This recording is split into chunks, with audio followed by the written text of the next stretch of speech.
So here it is. This is the high output version of the new Hurricane twin turbo inline 6.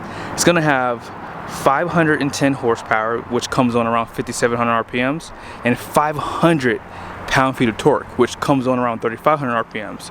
The compression is 9.5 to 1, and 26 psi is the amount of boost that this engine puts out.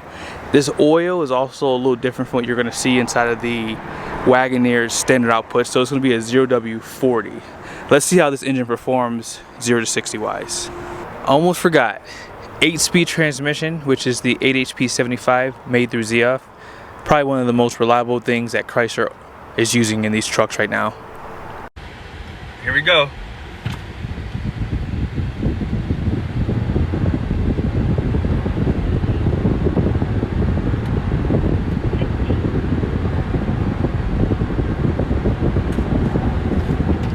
The standard output Hurricane is no slouch. It still has class-leading numbers over the 5.7 that it replaces.